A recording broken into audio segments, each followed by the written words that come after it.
মনের খাতায় লিখেছি যে নাম শুধু তোমার প্রিয়ে। ঢাকাই সিনেমা যখনই কোনো নতুন বাঁকের মুখে দাঁড়ায় তখনই একটি নাম অনিবার্যভাবে সামনে চলে আসে, শাকিব খান। সময়ের সঙ্গে সঙ্গে অনেক তারকাই হারিয়ে গেছেন আলো থেকে, তখন শাকিব খান ঠিকই নিজেকে প্রাসঙ্গিক রেখেছেন দর্শকের হৃদয়ে। কখনো অ্যাকশন হিরো, কখনো রোমান্টিক প্রেমিক, আবার কখনো সামাজিক বার্তাবাহী চরিত্র। প্রতিটি রূপেই তিনি দর্শককে নতুন করে কিছু দেওয়ার চেষ্টা করেছেন, আর এই চেষ্টা থেকে জন্ম নিয়েছে তার দীর্ঘস্থায়ী জনপ্রিয়তা। বিশেষ করে প্রিয়তমা সিনেমার পর শাকিব খানের প্রতি দর্শকের দৃষ্টিভঙ্গিতে এক ধরনের পরিবর্তন আসে। অনেকেই মনে করেন এই সিনেমায় শাকিব খান শুধু নায়ক ছিলেন না, বরং একজন অভিনেতা হিসেবেও নিজেকে প্রমাণ করেছেন। এরপর টানা কয়েকটি অ্যাকশন নির্ভর সিনেমায় তাকে দেখা গেল আরও শক্ত, আরও বাণিজ্যিক রূপে। বুকের মাঝে খুব যতনে আমায় রেখে দিবে। তুফান, বরবাদ, তাণ্ডব এই সিনেমাগুলোতে শাকিব যেন নিজেকে তুলে ধরেছেন এক আন্তর্জাতিক মানের অ্যাকশন স্টার হিসেবে। বড় বাজেট, আধুনিক টেকনিক আর ভিন্ন ধরনের উপস্থাপনায় এই ছবিগুলো প্রমাণ করেছে ঢালিউডও এখন আর পিছিয়ে নেই।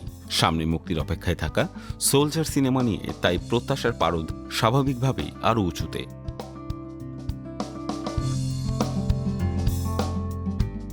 এই মুহূর্তে শোনা যাচ্ছে ভিন্ন সুরের খবর। অ্যাকশনের ঝড়ের মাঝে শাকিব খান নাকি আবারও ফিরছেন প্রেমের গল্পে। সূত্রের দাবি, তার পরবর্তী রোমান্টিক সিনেমাটি শুধু গল্প বা উপস্থাপনার দিক থেকেই নয়, বরং অভিনয় শিল্পী নির্বাচনের দিক থেকেও হতে চলেছে ভিন্নধর্মী। এখানে উঠে এসেছে পাকিস্তানি অভিনেত্রীকে নেয়ার ভাবনা।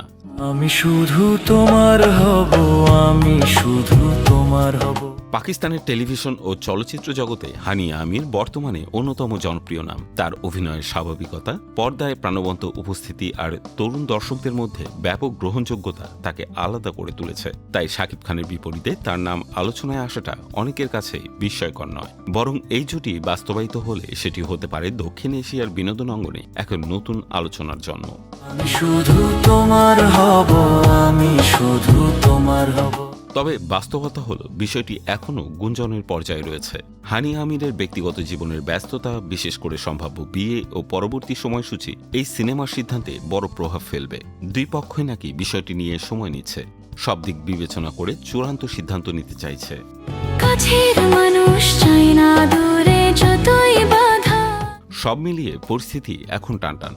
শাকিব খান প্রস্তুত নতুন গল্প নিয়ে, দর্শক প্রস্তুত নতুন চমক দেখার জন্য। শেষ পর্যন্ত শাকিব খানের বিপরীতে কে থাকবেন, হানিয়া আমির নাকি অন্য কোনো পাকিস্তানি তারকা, তা সময়ই বলবে। তবে একটি বিষয় নিশ্চিত, এই গুঞ্জনই প্রমাণ করে দেয় শাকিব খান মানেই কেবল সিনেমা নয়, শাকিব খান মানেই আলোচনা, দাপট আর শিরোনাম। আমি শুধু তোমার হব, আমি শুধু তোমার হব।